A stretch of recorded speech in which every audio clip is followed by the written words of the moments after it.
ሰላም የምንዛሬ ተመን እየደርሷል። ምንዛሬ በባንኮች በስንት እየተዘረዘረ ይገኛል? ጨምሯል የሚባለው እውነት ነው ወይ?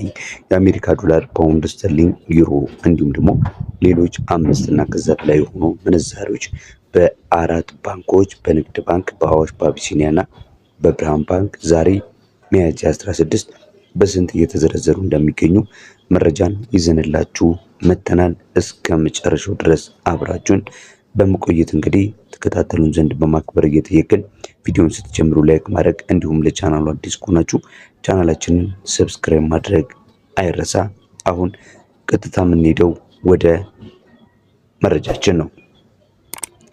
የምንጀምረው ከኢትዮጵያ ንግድ ባንክ መረጃ ነው የሚሆነው። የኢትዮጵያ ንግድ ባንክ መረጃ የምንዛሬው ተመንን ስንት ይላል፣ በምድርት ላይ ይገኛል የሚለውን ስንመለከት አንዱን የአሜሪካ ዶላር በ156 ከ23 እየተሸጠ ነው የሚገኘው።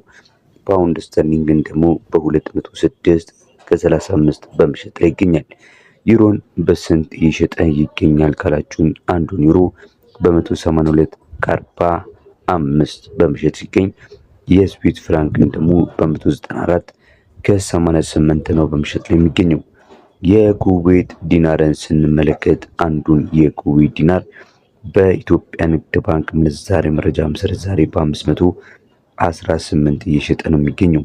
የቻይና ዩዋንን በ22 ከ43 በዲራም ደግሞ በ42 ከ54 እንዲሁም የሳውዲ ሪያልን በ41 ከ65 በመሸጥ ላይ ይገኛል። እነዚህ የነገርኳችሁ ምንዛሬዎች ደግሞ በስንት ይገዛል የሚለውን ስንመለከት የአሜሪካ ዶላርን በ153 ከ17 ሲገዛ ፓውንድ ስተርሊንግን ደግሞ በ202 ከ31 ይገዛል።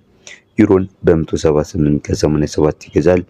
ስዊስ ፍራንክን ደግሞ በ191 ከ06 ነው በመግዛት ላይ የሚገኘው። የኩዌት ዲናርን በ490 ከ37 ይገዛል። የቻይና ዩዋንን ደግሞ በ21 ከ99 ይገዛል። የዲራምን ምንዛሬ ስንመለከት በ41 ከ71 ነው የሚገዛው። የሳውዲ ሪያልን ደግሞ በ40 ከ84 የኢትዮጵያ ብር ኢትዮጵያ ንግድ ባንክ በመግዛት ላይ ይገኛል ማለት ነው። ተመልካች አድማጮች መልእክት አለው።